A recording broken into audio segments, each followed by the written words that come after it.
So Mark joins us right now, and he's going to convince all of us that we have been living a long lie, a lifelong lie. When we were told in school that the Earth was round, we were being lied to.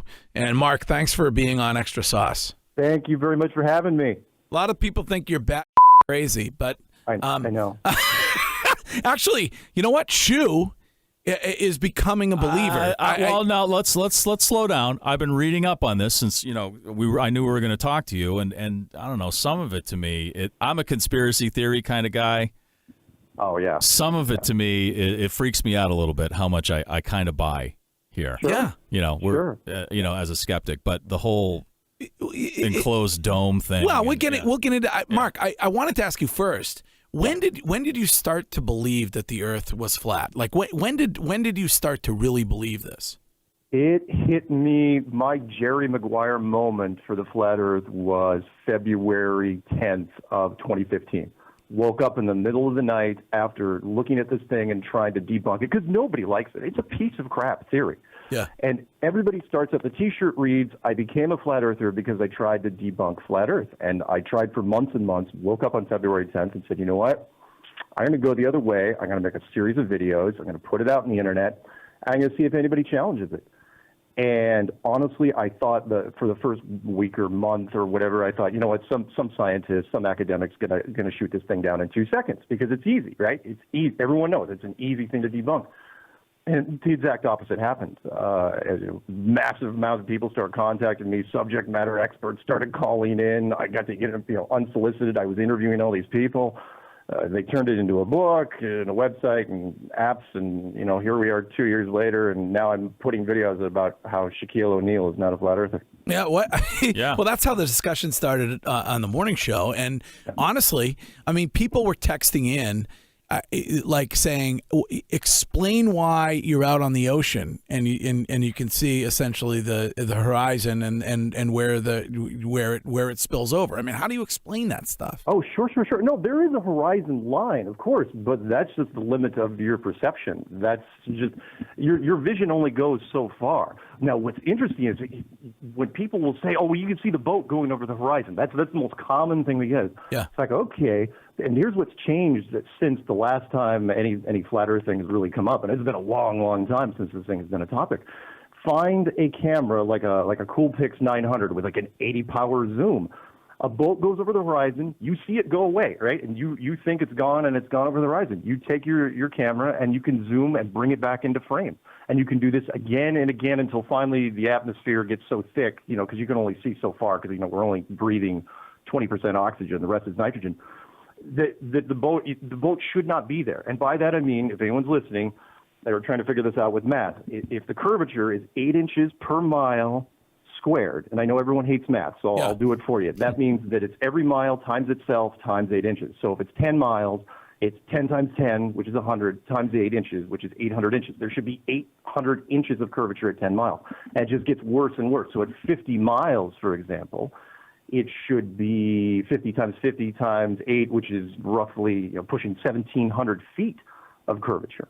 You should not see anything because it's on the other side of the hill, and yet we see objects time. In fact, I put a challenge out there a year ago. I said, find me an object at less than 200 miles that we can't see. We can see the Chicago skyline over Lake Michigan, 50 miles, any day of the week, time lapse. I talked to a missile instructor for the United States Navy, who said, yeah, we're painting targets with a beam radar, ship to ship at 50 nautical miles, which is that's 60 miles on land because nautical miles is bigger. He goes, that's impossible. It cannot be. That's 2,000 feet of curvature. We should not be able to paint the target. And it just goes on and on and on. But yeah, that's the horizon. Yeah. But also, you mentioned, and some stuff I was reading, you mentioned Admiral Byrd in Antarctica.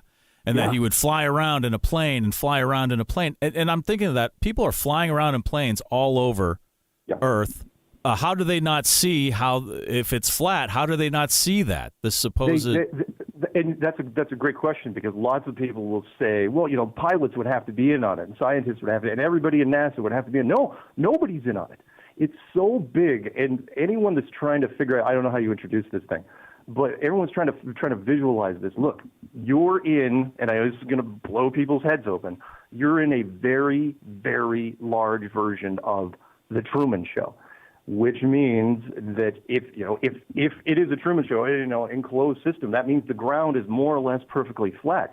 All the pilots that I've talked to, the air traffic controllers, the flight instructors, military pilots, civilian pilots, they've all said the same thing. It's like, look, when you get up to altitude, yeah, we all see a very perfectly flat horizon, but we're taught since we're kids that it's a globe. So it's this weird paradox. It's like, okay, how do you know that's curved? And the pilots, they honestly, they all say the same thing. They go, we missed it because we're too busy. It's like, what if we start in point A and land in point B and nobody dies? That's a good day for a pilot. So we don't worry about it. And the ones that do, who are they going to tell? So no, pilots know full well when they're looking up there that's a flat horizon, but they can't do anything about it. Sorry. Go ahead. So no, listen. I mean, it's you're either wildly intelligent or you're a complete nutjob kook. I mean, this dome theory. Let's get into this because we mentioned it briefly at the start. You think that we're living under an enclosed dome, an enclosed world. Yeah. Take your pick as far as terminology. You want to say terrarium, planetarium, snow globe, wildlife preserve, amusement park ride, sports stadium, because that's really, it doesn't have to be a high arcing snow globe. It can be a very, very shallow stadium because most of our civilization only lives from sea level to about maybe 1 mile up. That's about 5,000 feet. That's 95% of our population. And even if the barrier of this thing, the upper edge of this thing was, let's say, a couple thousand miles high, that's still very shallow in terms of the grand scheme of things. And people say, well, the edge, you're talking about the edge of the world. I'm going, yeah, I am. I'm saying that the United States and the Soviet Union during Operation Deep Freeze in 1956 were looking for this thing. They had the old maps. They tried to figure it out. They looked for 30 years. Admiral Byrd was down looking in Antarctica for 30 years, from 1928 until 1956. They found it took them that long to find it because it's way in. It's not like it's the coastline of Antarctica. You have to really, really go inland to find the outer marker of this thing. And once they found it, they sealed off Antarctica forever. And it's one of the greatest secrets that nobody knows. Like, look up the Antarctic Treaty. It's not a hidden document. So wait, what did they find? They found the edge. In my opinion, it was the. If I had to, this is my opinion, of course, but there's a lot of people in the community they'll go with this. They found the barrier, the wall, the fence. The edge. You want to call it the Game of Thrones wall. Now, what it's made out of, we have no freaking idea. Yeah. I mean, it could be a heavy element, a heavy water, a frequency, a force field, electromagnetic. We don't know. But once they found it, they realized, okay, we can't let anyone near this thing. So they basically created a treaty that is the most impenetrable treaty of all time. All countries have to sign this once you become an economic power that says if you have a corporation, you are not allowed to set up shop in Antarctica ever, forever. It's not even up for debate, and that was from 1959. It's not even for up debate until 2041, and that's it. And that raises so many eyebrows in our community. It's like, look, greed, money, power, that rules the world. And you're telling me my corporation, my oil company, no matter who I bribe or who I grease palms, I can't go down there? Nah, not buying it. Did Admiral Byrd ever say anything about it, or was he silenced? Well, that's a great question because he was, down there from 1928 up until his last mission in 1956. And then he died in 1957 and, from supposedly at his home from a heart failure. You're looking at the guy, when you watch his interview in 1954 when he went on the CBS show Longines Chronoscope, and that's on YouTube, you can look this up, when he's talking about how Antarctica is going to be it's full of resources that you can fuel the world for a long time to come and everybody's going to be fighting over it. He looked perfectly healthy to me. And, I'm sure he was a man of integrity, youngest admiral in the United States Navy of all time, probably the greatest explorer of all time. And, I think they looked at him and they said, he's not going to be able to keep quiet about this.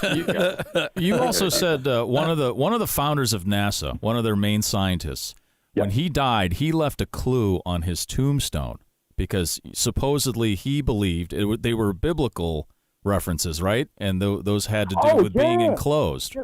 That was a gem that we just stumbled across. Werner von Braun, and some people will know the name. the ex-Nazi scientist, you don't think, again, that NASA's an accident, founded on the still burning embers of the Nazi war machine. When he died, I thought his gravestone would have been a giant statue of him holding a rocket up and pointing at the sky. But instead, it was a very modest headstone, and it only had 3 things on it. His name, the year he was born, the year he died, and a Bible verse. And in fact, it didn't even list the Bible verse. It said Psalms 19:1, which, if you look it up, it says, "And the firmament shows his handiwork." Why in the world would the father of rocket science, literally the rocket scientist, why would he be talking about a domed structure? Why would he be talking about something that's covering us? He would be one of the few people that would have to know. Remember, he was the guy that said in the 50s that we're not going to the moon anytime soon. We'd have to use 3 spaceships the size of the Empire State Building, and it would take. We don't have the tech for it. And then a couple of years later, he's going, "Oh yeah, we can totally do it." Well, Mark, I mean, listen, I'm a dope. Like I didn't even graduate from high school. So explain to me. I got thrown out of college. Yeah, I hope you're not working at another one now, because you may be thrown out for this stuff. When I see pictures of the Earth from space, it's round. Yeah. Oh, yeah. Oh, okay.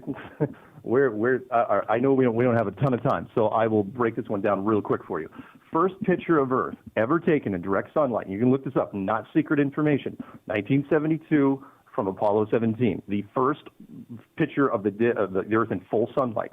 You got 2 things. One, you got to wonder why Apollo 8 through Apollo 16 never took this picture. But then, do you know when the second picture of Earth was taken? No. 2 years ago. In fact, not even 2 years ago.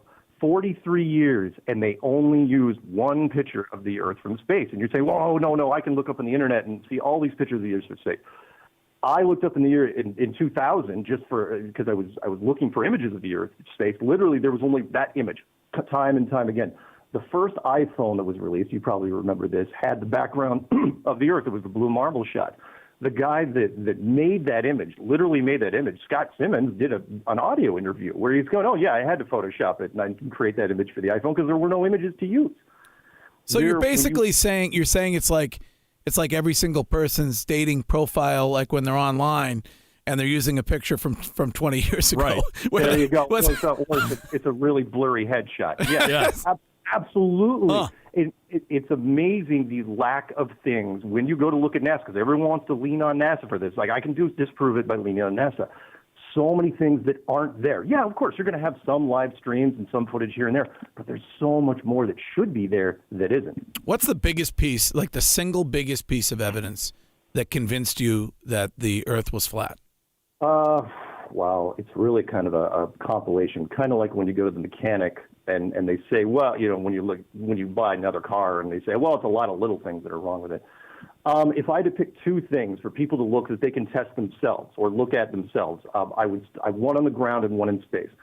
The curvature was a big one for me once I started getting going with this, and that is the 8 inches per. When you go out in the water and you think you see a curvature. In fact, you want to see the curvature. I still have people that say, "Oh no, I can see the curvature of the beach," and it's like, no, you can't. Or I can see it from a mountaintop. No, you can't. Or an airplane. I go, okay, fine. And I put this challenge out there 18 months ago. I said, look, tell me if you see a picture. Don't dig up one from online. Take the picture yourself. Put it on a laptop. Hold a straight up edge to it. Tell me if you still see the curve. If you see a curve, then you send it to me. I will quit flat Earth. It's never happened. I can show you balloon footage, non-fisheye lens. Don't give me that Red Bull Felix Baumgartner crap. Wow. At 121,000 feet, it is perfectly flat. That's the ground stuff you can test. Anyone can go to a beach right now and do that test right now, or look at a ship in the distance and crank your zoom up on your phone. The other one is a question that was never answered, which just threw me, which was the Van Allen radiation belt, which was announced in 1959 by Van Allen himself, and yet as deadliest things ever. People cannot go through them. You will die. That was Van Allen's thing. And yet Apollo 8 through Apollo 17 went round trips through them. Nobody died. Nobody got radiation poisoning. Nobody got cancer. And when you go to ask NASA, we've tried. You ask NASA, what shielding did you use? Radiation, you can protect yourself 2 ways. You can use lead or you can use gold. That's it. What shielding did you use? Nothing. because it's too heavy. You couldn't do it. You can't shield a capsule with a super heavy metal. It's like putting an anchor on top of a rocket. You don't do it. And no one ever explains it. It's this, and you say, okay, that doesn't really convince me of flat Earth. So okay, go to the simple website. You can find this in 2 seconds. Go to NASA.gov or just look up a video called Orion Trial by Fire. It's a video they put together, won a local Emmy.